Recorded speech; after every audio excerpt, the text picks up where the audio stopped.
Irving Cares has over a 50-year history of helping Irving citizens. And today, we're going to be going behind the scenes of this amazing organization.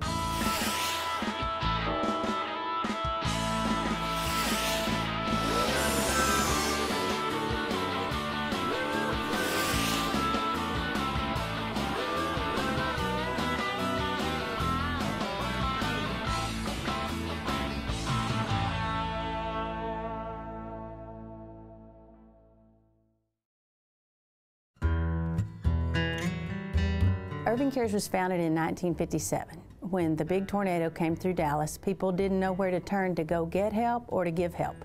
So the organization that we are today provides temporary assistance and training for Irving residents in need. We help them financially with rent, utilities, prescriptions, or transportation. We have a food pantry, we have an employment program, and we have a transportation program. And with all of those things, last year we served over 37,000 people, which is like 18% of Irving's population. We have a core of about 150 volunteers that work throughout the year. Now, those include our board members, our weekly volunteers, but also the episodic volunteers, you know, the people who come once a year to do their food drive at Christmas. Volunteers are absolutely the lifeline of Irving Cares. They were founded by volunteers in 1957, and it's still our key component. Our current tagline is that it's not a handout, it's a hand up. Our philosophy is that we'll help these families while they're struggling, but it isn't long-term assistance. It's not meant to help them pay their rent over and over again. Our families are, you know, struggling, living paycheck to paycheck, and when something extra happens, that's when they're going to be in trouble, and that's when they need to be able to come to Irving Cares. Coming from the family like we did, you know, we struggled ourselves, so you can have empathy for the clients. You know, it's not, we haven't done anything wrong or anything bad, it's just circumstances, you know, and we feel very fortunate that we're able to help them.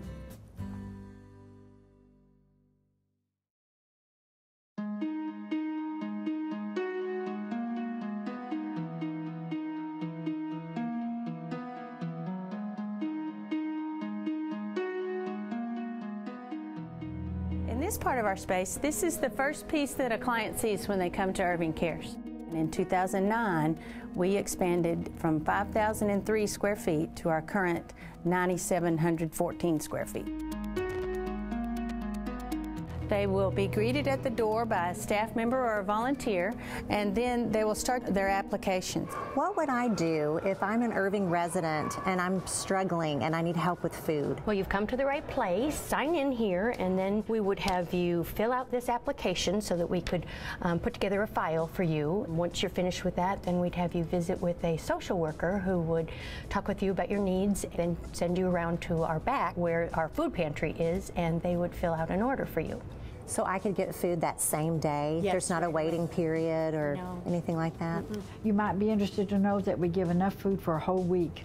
Wow. We give for the parents or whoever the applying person is, as well as children, or even maybe there's a mother and father in the household. And we're just happy that we can help you with that.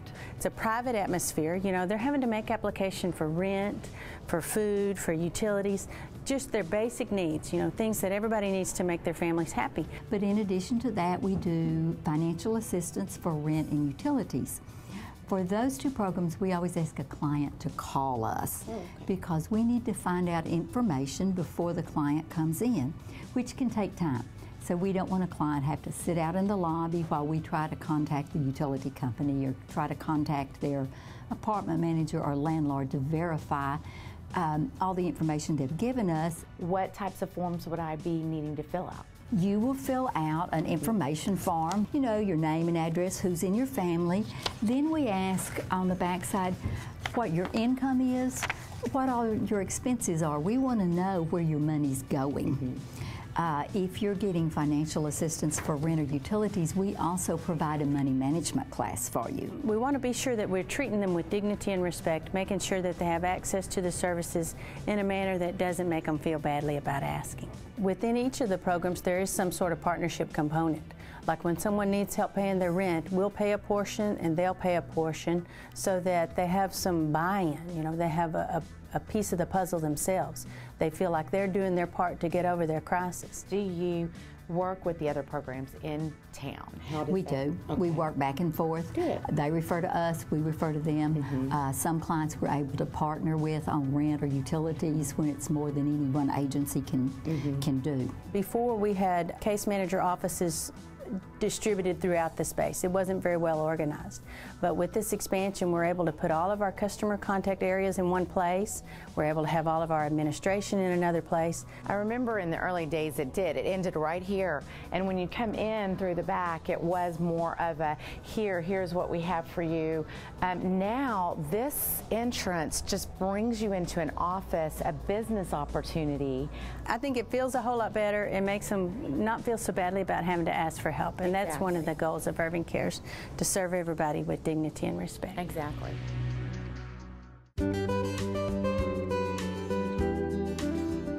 We have volunteers in every single piece of the business at Irving Cares. Yes, we can possibly do it tomorrow. They do direct client services, they pay the bills, they make the deposits, they sort the food, they do every single thing that a staff member does. We only have 11 staff members serving 37,000 people. There is no way in the world we could do it without their help. In this part of the space, this is where the clients are interviewed. In these offices, they'll sit down and talk to a case manager, either a staff person or a volunteer, but they learn about the programs that Irving Cares offers and how to make application. And because the atmosphere is nice, you know, we have good furniture, we have painted walls, it's not a terrible experience.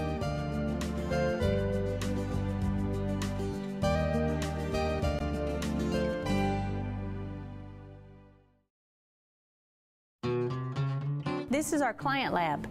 This is where clients can come and they can do their online job search. They can type and print their resumes, check their emails to see if they've been offered any positions. They can also do our online money management classes. We hold those classes in the evenings in our classroom, but also they can do them online in case they work during the evening. They could come here and do it in the daytime. So it's a place where people can come and use our computers, to do all different kinds of things. And they have volunteers that'll lend support as well. Yes, because a lot of our clients don't have a real high skill set in computers, so they do need that higher level of attention. On Wednesdays, we do that job search seminar, but also the volunteers stay after and help them type and print their resumes and do all that kind of work. Are there people here that can help in English or Spanish? There are, and that's very important to our client base because we do have about 46% of our clients are Hispanic, but about 30% of those speak Spanish only. So having volunteers that are able to deliver those services in Spanish really does make a big difference for our clients. And I'm sure it makes them feel so comfortable while they're here. When they can speak in their native language, they do feel like they're getting a higher level of service, and it does. It makes a big difference.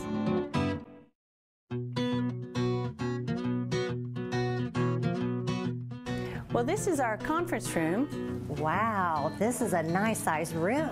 It is. It's a great space. This used to be the clothes closet. Many, many years ago, the clothes closet at Irving Cares took up this whole space. We had just walls and racks of clothes hanging for the people to come and get free clothes. Before the expansion, we used this conference room for our classes that we used to teach the people the money management classes. We also used it for the job search seminar, and it had this same kind of setup, a conference room table, which is not very conducive to learning because people get a little distracted. But also, one of the big things was that during peak inventory times of the food pantry, we didn't have enough space to put all the food away. So food would be stacked all on the floor in these lovely banana boxes. People were distracted first by the setup. We didn't have a lot of space. This was as big of a class as we could hold, so that meant we had to have classes over and over again. The expansion really did help us serve our clients better, have a lot more space, and just be a whole lot more professional. So now it is only our conference room where we hold our staff luncheons and stuff. It's a nice space to be able to get out and see some outdoor air and have a little more time to yourself.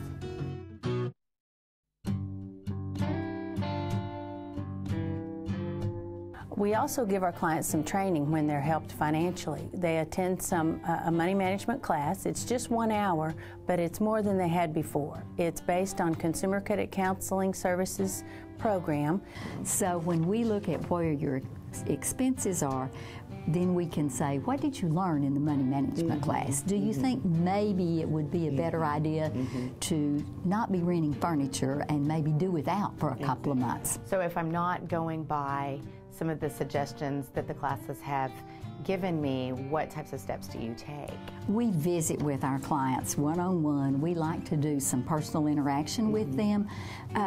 Sometimes it just takes hearing something more than one time to understand that there's a better way to spend your money. You've worked hard for it and you don't want it all going down the drain. But clients that come to you are wanting and seeking help to better their lives. And a lot of our clients who you know, we require the money management, and they seem a little, do I have to? And it's amazing how many of them really learned from that. And so they'll say, I appreciate that so much. You know, I had no clue that what I was doing was not good. I had no clue that by paying late every month, I'm spending valuable money on something that doesn't have to happen.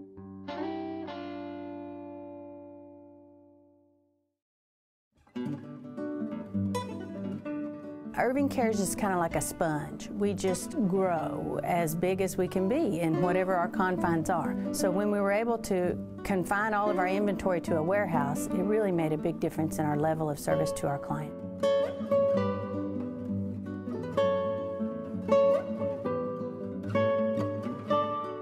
This is the food pantry. This is where the actual food orders are prepared for the clients. But the greatest improvement was in the food pantry. We used to have to store our excess inventory in the offices where the clients were being interviewed to ask for food. So when they're asking for food help and they're surrounded by food, it's a terrible message. All of this inventory, we hope that about 50% of it will be donated, but this year we're running a little behind, and the last couple of years we've been behind. Only about 30% is donated. So that means we have to spend more money buying more groceries. But overall, each order contains about 85 pounds of groceries. That's enough for a family of 4 for 5 days. Then we serve about 560 clients a month, so that means nearly 50,000 pounds of groceries every single month. So that's why Irving Cares is always in the business of doing food drives, collecting money, all these other things to raise money for the food pantry. I want to introduce you to someone very special. This is Eleanor Koch. She volunteers in the food pantry. I bet you stay pretty busy around here. Very busy, very busy. What are some things that you like to do when you come to Irving Cares? Well, I like to stay busy, fill orders, get the food in that has just come in, and stock it, shelve it. How long have you been doing this? About 15 years. Did you have a big space like this to work Oh in? no, much smaller, much smaller. Tell them how the inventory has changed. Now we have real milk instead of powdered milk. Peanut butter for everybody. We used to just give it to children if we had it. We have eggs, fresh eggs now, and meat. We had very little meat. If you all can imagine refrigerators 10 or 15 years old, and they're all different kinds, and maybe they'll work and maybe they won't. That's what we had before. Now look at what we have now. Aren't these beautiful? Beautiful refrigerators, and so big. Oh my goodness, look. Look at these, 1, 2, 3, 4, 5, 6.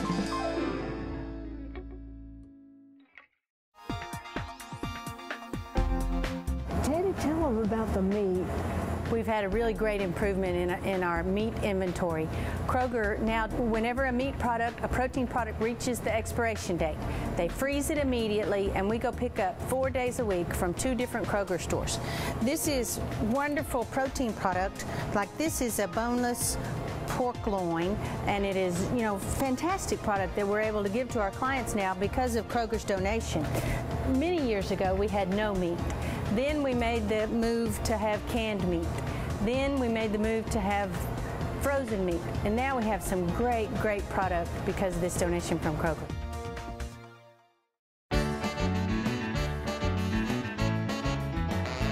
This is something that we're awfully proud of.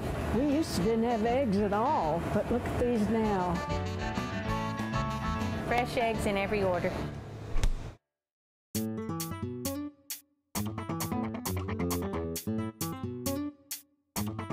Oh my gosh, look at this. Baby items. This is one of the things that we always struggle to maintain. Diapers are very expensive, and to use donations to buy diapers is something that we're really just not able to do. So we rely on the community to give us the donations of diapers and baby food so that we can have it when we're giving it away to the clients. Wow. But it comes and goes. It's very high demand. And very, very expensive to maintain. So whenever somebody donates diapers, we really, really appreciate it. Eleanor, how often do you have people come in asking for baby things? Fairly often. I'd say about 1 out of every 5 clients. What do they seem to ask for most? They like the big diapers, and we usually don't have those. We may have a size 1 or 2, maybe 3s, but it's a struggle.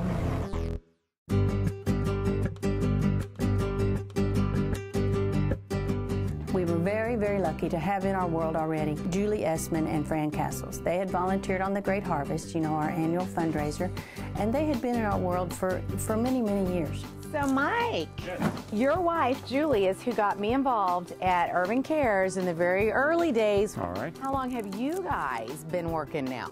Well, it kind of varies depending on which one of us you're speaking to, but James and I, we both started the same year, which was 2007, I believe. Because 2008, the way I remember that, is 2008 we co-chaired the Great Harvest, which is the big fundraiser that we do annually at Irving Cares. James and Mike had started volunteering in the food pantry. We have a larger crew than the morning crew. In fact, we probably have the largest crew of any of them. And your crew is, tell us about your dream team here. I think they call them the 4 Horsemen, but I'm not sure if that's really their real name or not. Dream team, we're the Monday PM team. Okay. The afternoon team. And so James Castles, you know James, and Dan Niemeyer there. Yeah. Bob Horner back there. Hello, Bob. Now that he's not hitting home runs anymore for the Braves or the Cardinals or in Japan, I mean, all right. He's here in the food pantry with us. Very good. And Bob Schwartz just came walking in. Come on in. Come on in, Bob. Corn. Well, we got corn right here now. And to be honest, James was the first involved, and then he talked me into doing it. And then between the two of us, we got Bob involved, and we got Dan Niemeyer. Now, they go to a different church, but we allow that. Oh. Okay, guys. What are we doing with all this food? Well, first we're going to put it on the scale here and weigh it. And see, this says 35 pounds, so we got to subtract that from whatever our total is. Oh, okay. Grab me some cans and tell me where to put them. This was from Tom Thumb, Eddie.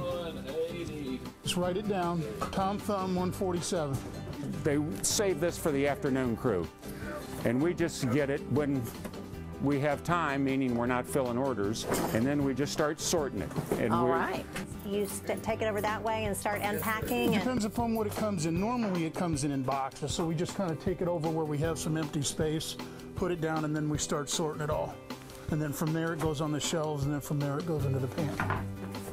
So, for example, you know, it doesn't come in any great order. Like here we have some white chicken breast. Here we have some spaghetti and meatballs. Okay, I got some spaghetti and meatballs too. Do these guys go together? Yeah, it's close enough. All right. And that's typically what we do when we have a delivery. Sometimes they'll have a truck or just a car. Sometimes it's just a handful of items. And we take it all, weigh them, and if they want a receipt, you know, for their records to write off or whatever, we give them that. The important thing is to check the date. Oh. And we want to make sure that this is not out of date. Very good. This is 10/13, 1/13, and 11/12. So we're good on these. We're good on both of them. All right. Is that baby formula? Oh, something. It's been a long time since I've had a baby. Chicken noodle soup and spaghetti and meatballs. So you find the container they go in and just put them in there. Spaghetti and meatballs. What if we don't have spaghetti and meatballs? This is close enough over here. There's Chef Boyardee, same kind of stuff. It looks like y'all have a lot of fun back here. Too many chiefs, not enough Indians. So how have you been, James? I've been fine, Good. I can kind of see why the wives don't come. It's not a lot of talking, a whole lot of working. Well, yeah, we have enough supervision already. Where are we headed? Right here. The shelves on this particular items are full out in the supply area. So we put the backup supplies here on the shelf, and then as they need them, and they come back and get them. So that's why it's so important that we got this extra space and all here where we can stock a lot more than we used to be able to. Bow tie pasta. I mean cereal. Here's oats. Two-alarm chili. Who likes two-alarm chili? Chicken breast. I saw that somewhere right here. Today we're putting away about 2,000 pounds of food that was donated to by one of the donors. So it's a busy day for us in addition to filling orders for the people that come in. When they started volunteering in the food pantry, we tease them and say, you come here on Mondays because the golf course is closed. How do you guys remember where everything is? It's just after a while prowling, and I'll be quite truthful, we don't remember all the time. Now then, that's tuna. I happen to know where that is. All right. I just, we live. You guys, though, get a lot of work done, but you also have a lot of fun. Well, we don't all work. Some of them lag a little bit, you know. But This is chicken though. I ain't got a picture. Oh no, here's that's some close tuna. enough. Tuna and the chicken are all the same, right in the same. They're Tuna in and there. chicken are not the same. No, but where we stack it, it's the same. One side's chicken, the other side's tuna. All righty. Okay, well, I had it in the right place then. I just didn't know we were mixing chickens and tunas. Do I need to get to work? here's one of your favorites right here, Spam. Well, okay, is this chicken? No, that's tuna. Where's chicken in here? So you come once a week? You have a set day? On Mondays, always Monday afternoons. We always start the day off by going to lunch. No, we had lunch today at a place called The Cellar. 3 of us had lunch there anyway. It's next to Cipriani's. I had a salad, Elaine. I had a salad. He did have a salad, Elaine. That's the truth. He had a sundae afterwards and a piece of pie, but he did eat a salad. And then the guy that arranged it didn't show up. Yeah, Bob didn't show up. And you wonder why. Black and chicken. I don't need a description of it. You had catfish. Black and catfish. Yeah, I don't even know what I had. Canned meatloaf. Canned meatloaf. I think I'll pass. It tastes like catfish. We try to go to someplace in Irving every Monday to try to have lunch before we come in. Right around the corner here's good hamburger at Griff's. We go to Griff's every now and then. We go to Pappy's. Top Cat. Big Straight Drug a lot. That's pretty good there. Well, we got to take care of him. Brian and his wife, they chaired the Great Harvest. That's right. Did a good job. Engaging them as the chairpersons for the Great Harvest was really, they took our underwriting and doubled it.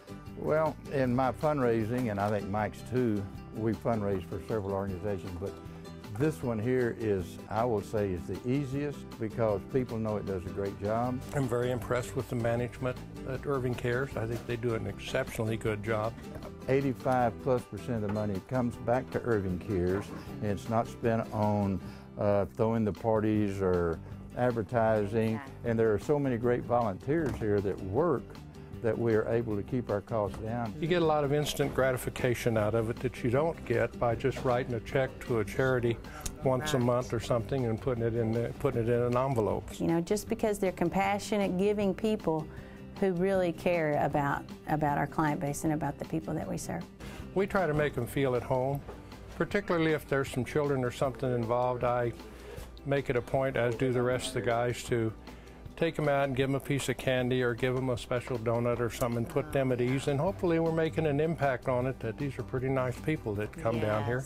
The people that come here appreciate it. We can see where it's going, and it's just a great, I feel good when I leave here today. Can't say enough good about it. It shows me that we're doing something right, that they have buy-in to our mission, that they agree with the way that we do our work, that they'll come here and volunteer their time for free.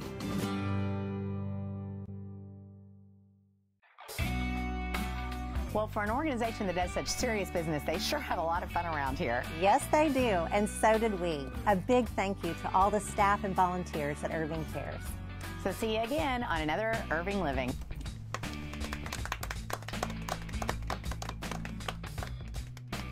Let me get Eddie involved. Yeah. Oh, please do. That's great. Oh, you don't want to mic that?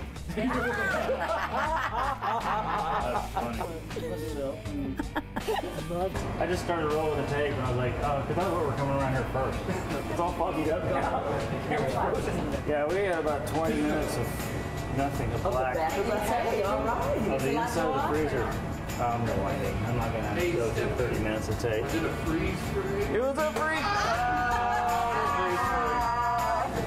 Wow! Get that? And you may kiss the bride. I know. Yeah, like to leave, we can go fast. Please be rolling. Please be rolling. What'd you do? Dan, do you have a smartphone? But not a smart. What are we doing? We're gonna do the close. Well, yeah, but That's you're clapping and I have no words to say. Well, I tell you, for an organization that does such serious work, they sure have a lot of fun around here. Yes, they do, and so did we. This was a lot of fun today. Thank you so much to the staff. I thought we were looking at that one. Take two. So we gotta look at I was this. watching them both. Here, I'll do two. You have a question you want to ask? No, I'm good. I'm just standing here wondering where should I be looking? And what should I be? So, Teddy. Whenever we first got here, I was here, do the little dance. They'll make the outtakes. You know how to make the outtakes, right? Wait a minute. Now, sorry, you guys are doing good. Okay. But you guys need to come in and sort of be more glance. flat. I get it. It's back to that sideways thing this again. in the backs of your heads. Okay. If you guys can't see the cameras, much like the mirrors on the side, they can't see you. Okay. Chicken in here? I saw some chicken. Well, here's some chicken over here. There's some chicken. Well, Sweet let's chicken. see. Yeah, there you go. go. See, there's some. See, that's where the reason the wives don't come. Thanks. Susan was a single mother struggling to feed her kids and pay the rent. John just lost his job, needed help paying his light bill. Irving Cares was there to help. Hi, I'm Boris Koger here at the studios at Las Colinas in Irving, Texas. When I first heard about Irving Cares organization, I had to get involved. But Irving Cares needs your help to provide basic human services to Irving residents. Everyone can help. To find out how, go to irvingcares.org. Or call 972-721-9181. It's not a handout. It's a handout.